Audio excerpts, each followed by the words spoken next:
안녕하십니까. 베이비시터 강의의 김자혜입니다. 오늘은 베이비시터 첫 번째 강의로 베이비시터 직무에 대해서 알아보도록 하겠습니다. 목차를 보시면 다음과 같습니다. 베이비시터란 무엇인지 정의에 대해서 알아보고요. 그 종류에는 어떤 게 있고 우리가 실제로 하는 서비스는 어떤 것들이 있는지 돌봄의 영역과 베이비시터에게 필요한 자질과 윤리, 그리고 마지막으로 부모 면담 방법에 대해서 알아보도록 하겠습니다. 그럼 수업 시작하도록 하겠습니다. 자, 첫 번째, 베이비시터 정의입니다. 베이비시터란 무엇인가? 우리는 0에서 만 12세 이하의 아동을 대상으로 부모님을 대신해서 돌봄 서비스를 제공하는 사람입니다. 0에서 만 12세라고 하면 갓 태어난 신생아부터 초등학교 6학년까지 해당이 됩니다. 보통 이런 서비스는 이제 가정에서 이루어지고요. 아니면 부모님이 원하시는 장소에서 이루어지게 됩니다. 옛날에는 그렇게 많지 않았는데 요새는 베이비시터가 굉장히 많이 필요로 하게 됐죠. 그 필요성은 최근 여성의 사회적 진출 증가하고 맞벌이 가정이 증가하며 다양한 이유에서 또 한부모 가정이 증가하게 되었습니다. 그래서 일과 가정의 양립에 어려움을 겪고 계신 분들이 늘어나면서 아이의 돌봄에 공백이 생겨 이를 해소하기 위해 베이비시터나 아동 보육 관련 직업이 증가하게 되었습니다. 자, 종류를 보면 다음과 같습니다. 일반 베이비시터, 놀이시터, 가사를 같이 해주는 가사 겸 베이비시터, 입주 베이비시터 하고 볼 수 있는데요. 업무의 종류와 그 장소에 따라서 좀 구분되어집니다. 일반 베이비시터는 말 그대로 영유아 케어만을 전문적으로 하는 그런 베이비시터에 해당이 되겠고요. 놀이시터는 일정 시간 동안 와서 아이의 발달 단계에 맞게 놀이를 해주는 그것이 바로 놀이시터에 해당이 되겠습니다. 가사 겸 베이비시터는 아이를 케어하는 게 일단 먼저 주된 업무입니다. 아이를 케어하되 보호자가 있을 때 간단한 가사 일을 해주는 게 바로 가사 겸 베이비시터에 해당이 됩니다. 간단한 가사는 뭐 청소나 뭐 주방 정리 정도, 아이 방 정돈 정도 이렇게 해당이 되겠고요. 뭐 갑자기 뭐 김치를 담근다거나 해당이 안 됩니다. 김치를 담근다거나 이불 빨래를 한다거나 아니면 베란다 청소를 한다거나 뭐 커튼을 빤다거나 이런 것들, 손님 접대하는 것들 이런 것들은 간단한 일에 해당하지 않습니다. 우리의 업무 영역이 아니라는 거 기억을 해주시면 되겠습니다. 그리고 입주 베이비시터 같은 경우는 말 그대로 입주를 해서 영유아 케어와 같이 가사 일을 해주시는 그런 일이 입주 베이비시터에 해당이 됩니다. 자, 돌봄 영역. 실제로 우리가 하는 서비스는 어떻게 되는지 크게 나눠볼 수 있겠는데요. 첫 번째는 이제 식사 부분입니다. 밥이나 간식을 먹여주는 일이 이에 해당이 되는데 나이가 어린 영아들 같은 경우에는 뭐 우유를 먹인다거나 아니면은 이유식을 먹이는 거 여기에 해당이 되겠고요. 놀이하기는 각 발달 단계에 맞게 적절하게 놀이를 해주시면 되고 기본 생활 관리는 아이들이 뭐 기저귀를 갈아준다거나 어린 아이들에게 해당이 되겠죠. 기저귀를 갈아준다거나 뭐 잠을 재워준다거나 아니면 목욕을 시켜준다거나 이런 것들 해당이 되고 조금 더 큰 아이들, 학년기의 아이들은 뭐 숙제를 봐주고 과제물 봐주고 이런 것들이 또 포함이 되겠습니다. 그 외에는 우유를 먹이고 하기 때문에 뭐 우유병을 세척한다라는 거 아니면 그거를 우유병을 소독하는 일 이런 것들이 해당이 되겠고요. 아이들에게 이렇게 전반적으로 4가지 커다란 영역에서 서비스가 이루어진다 하고 이해하시면 되겠습니다.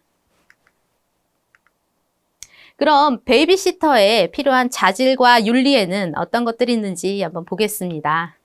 첫 번째로 아이의 발달 수준에 대한 이해가 필요합니다.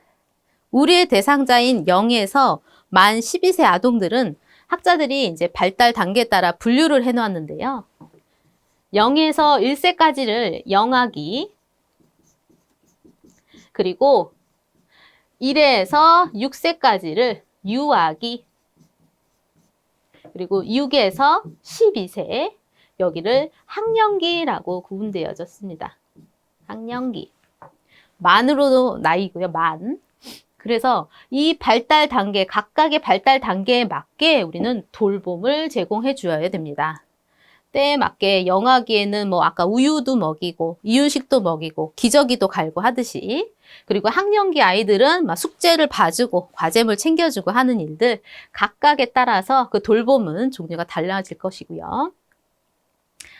제일 중요한 거는 안전으로 일단 보셔야 되는데요. 아이 돌봄에 있어서 안전과 위생은 최우선으로 생각되어져야 합니다.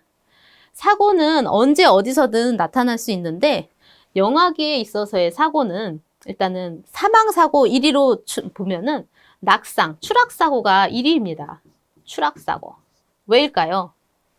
전혀 움직임이 없던 아이가 갑자기 뒤집기를 시작하고 기어다니고 나중에 걷기까지 이렇게 이제 활동의 범위가 넓어지면서 여기에 눕혀놨는데 어느새 이제 보니까 애가 뒤집어서 침대 밑으로 뚝 떨어지는 경우 굉장히 많이 발생합니다. 안전에 매우 주의해 주셔야 되고, 유아기 같은 경우에는 이제 킥보드, 학령기에는 자전거를 타는 일들이 많은데 이로 인해 넘어지는 사고로 연결이 되고요. 이런 아이들은 이제 놀이터에서 활동이 이제 점점 넓어지기 때문에 놀이터에서도 여러 가지 사고가 발생할 수 있기 때문에 좀 주의해 주시는 게 필요하겠습니다. 그리고 대상자를 있는 그대로 수용해 준다, 이게 있습니다. 여러 가정에 많은 아이들을 접하게 되다 보면 기질적으로 좀 순한 아이도 있지만 까다로운 아이도 있고 반응이 느린 아이도 있습니다. 나하고 기질적으로 맞지 않는다고 그냥 이렇게 절레절레 이게 싫어요가 아니라 좀 까다로운 아이네. 내가 아이의 요구가 무엇인지 민감하게 그리고 적절하게 반응을 해줘야겠다 하면서 아이를 그대로 수용해 주시는 자세가 필요하겠고요. 각 가정에 대한 비밀 보장은 기본이겠죠. 그리고 한 아이를 돌봐주고 이렇게 같이 케어해 준다는 건 굉장한 일을 하시는 겁니다. 그래서 일에 대한 자긍심과 사명감을 가지시는 게 좋습니다. 그리고 서비스 활동가이기 때문에 봉사정신 지니기에 해당이 되겠고, 우리의 대상자가 아동이죠. 그래서 아동에게 좋은 본보기가 되도록 기본적인 예의와 교양을 좀 지니실 필요가 있겠습니다. 다음은 부모님 면담인데요. 부모님 면담 전에 일단 기본적으로 확인해 주셔야 될 사항들이 있습니다. 이렇게 제가 여러 가지 적어 보았는데, 첫 번째가 아동의 건강 상태를 확인해 주셔야 됩니다. 이 아이가 지금 혹시 알러지가 있는지, 알러지에 대한 유무 같은 것도 확인을 해 주셔야 되겠고, 지금 현재 어떤 약을 먹고 있는지, 투약에 관해서도 투약 상황도 좀 보시는 게 좋겠습니다. 더불어 같이 자주 가는 병원의 이름은 무엇이고 위치와 전화번호까지 좀 알고 계시는 게 좋겠고요.